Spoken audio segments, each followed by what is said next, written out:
Saudações alunos, eu sou o professor Alberto Veras e na aula de hoje vamos trabalhar os conceitos iniciais relativos à retenção do ISS, o Imposto sobre Serviços de qualquer natureza.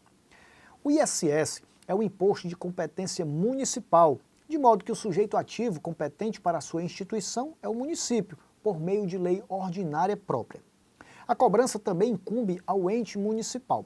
Já os sujeitos passivos do ISS serão os prestadores de serviços, empresas ou profissional autônomo com ou sem estabelecimento fixo, como, por exemplo, podemos citar os médicos, os advogados, os contadores, etc. O sujeito passivo será considerado responsável quando, sem apresentar a condição de contribuinte, ou seja, de sujeito passivo direto, tiver responsabilidade pelo tributo por força de disposição legal. O fato gerador do ISS é a prestação por empresa ou profissional autônomo, com ou sem estabelecimento fixo, de serviços constantes da lista anexa à Lei Complementar número 116, que enumera diversos serviços divididos em itens. Se o serviço for gratuito, não ocorrerá o fato gerador do ISS. A Lei Complementar número 116 prevê ainda serviços sobre os quais não incide o ISS, como, por exemplo, as exportações de serviços para o exterior do país e sobre o trabalho avulso ou feito por sócios ou administradores de sociedade. Quanto ao local de prestação de serviços, a regra é que este se considera prestado no município onde está localizado o estabelecimento do prestador. A norma traz exceções e o rol de serviços aos quais estas se aplicam. A base de cálculo do ISS será o valor bruto do preço do serviço. No caso de prestação de serviços na forma de trabalho pessoal, o valor do imposto é fixo.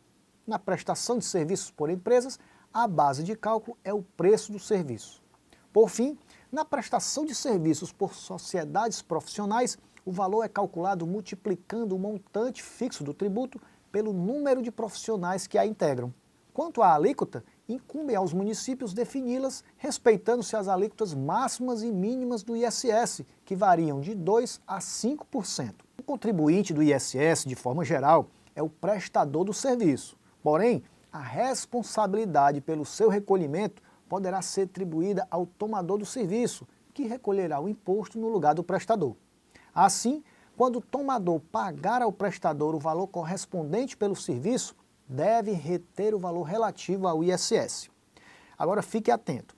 De modo geral, considera-se tomador dos serviços o contratante do serviço. No caso dos serviços de planos de saúde ou de medicina e congêneres, o tomador é a pessoa física beneficiária vinculada à operadora por meio de convênio ou contrato de plano de saúde individual, familiar, coletivo empresarial ou coletivo por adesão. Os municípios e o Distrito Federal, por lei, poderão atribuir de modo expresso a responsabilidade pelo crédito tributário à terceira pessoa, vinculada ao fato gerador da respectiva obrigação. Assim, o ente exclui a responsabilidade do contribuinte ou a atribui a este em caráter supletivo do cumprimento total ou parcial da referida obrigação, inclusive no que se refere à multa e aos acréscimos legais. Em outras palavras, ainda que o tomador do serviço tenha pago o preço integral do serviço, sem retenção, estará obrigado ao recolhimento do ISS em favor da prefeitura do respectivo município. Os responsáveis estão, portanto, obrigados ao recolhimento integral do imposto devido, multa e acréscimos legais, independentemente de ter sido efetuada a sua retenção na fonte. Vamos encerrar nossa aula de hoje falando do cadastro de prestadores, que é uma obrigação acessória. Em razão da guerra fiscal, tornou-se comum os municípios exigirem dos seus prestadores estabelecidos fora de seu território o respectivo cadastro de seu estabelecimento para a prestação de serviços no âmbito do território municipal. A falta do cadastro resulta na oneração do serviço, uma vez que o município onde está estabelecido o prestador não deixará de também exigir dele o recolhimento do imposto. Em seu material didático estão presentes maiores detalhes relativos aos tópicos aqui apresentados hoje, então não deixe de estudá-los. Tenha sempre em mente que a excelência não é uma ação, mas sim um hábito.